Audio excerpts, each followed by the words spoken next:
Hello and welcome. My name's Chris Cann with Mining Journal, and with me I have Dr. Robert Pell, founder and director of environmental lifecycle assessment consultant Minviro. This is the final part of a three-part series that we're doing with Minviro and Rob around the practical implications of some of the broader climate targets that are being set in the industry at the moment, and it's part of our climate change platform. Rob, welcome. Thanks.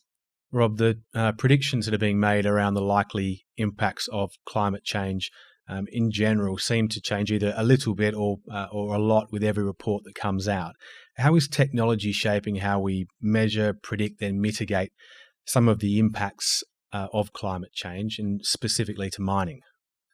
Yeah, I think that's a good question. There's a lot of technology out there which is collecting more and more data that can be used to inform the environmental performance at a site level or even at a corporate level. This can be, capturing data from emissions at a mine site, or it can be technology to understand the impact of your supply chain. Okay. So there's lots of ways to capture the data, and there's new sort of data sources coming out every day. For example, new satellites launching, capturing, say, methane emissions data that may have previously been ignored at a site level.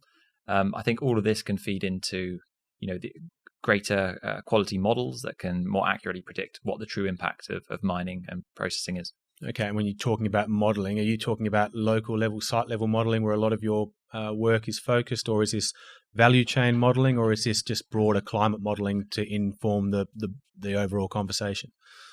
I think it has to be all of it. It's not, it's important to, for the users at a site level to understand where their impacts are.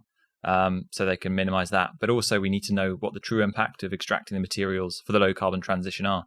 That data quality needs to be good, so we know when we're making the correct decisions. Okay, and where else is the data going? Where is it being used, especially some of these new forms of data or new sources of data that are coming in that are giving a different perspective? How is that informing the broader environmental conversation? I think it's it just gives us a greater understanding for developing future deposits. We may not have, say for example, if there's a methane emission from a certain deposit type, certain mineralogy, certain geology, that's information that we know we need to consider if we're going to develop new projects.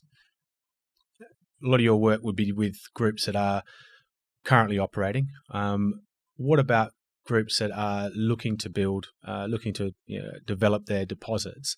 How much of the work you're doing at the moment is informing that advice that you're giving to development groups, and how is it changing? How quickly is that advice, and how quickly is the information growing?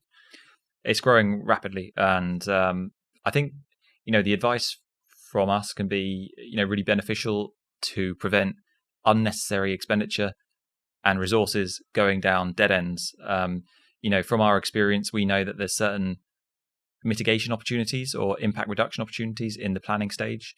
And we know when significant, money and time is being spent on stuff that doesn't make sense. We can highlight that. Okay, and the technologies that are being used and the different forms of data, one of the issues that we hear from mining groups is around integrating these with legacy systems, the cost involved in having to upgrade an entire system, communication networks, etc., to be able to use cutting-edge information systems and technology.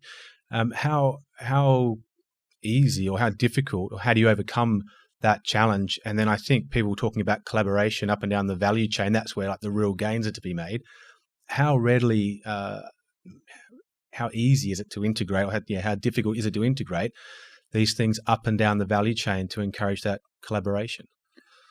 So, I've been working in the sector, commercially for not too many years, and the attitude has been really positive, and companies have been open for collaboration, especially gaining environmental data.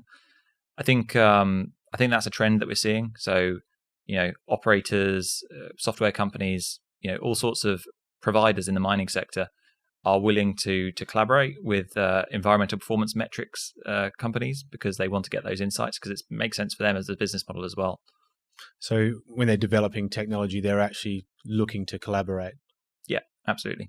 Okay. Dr. Robert Pell, thanks for your time. Thank you.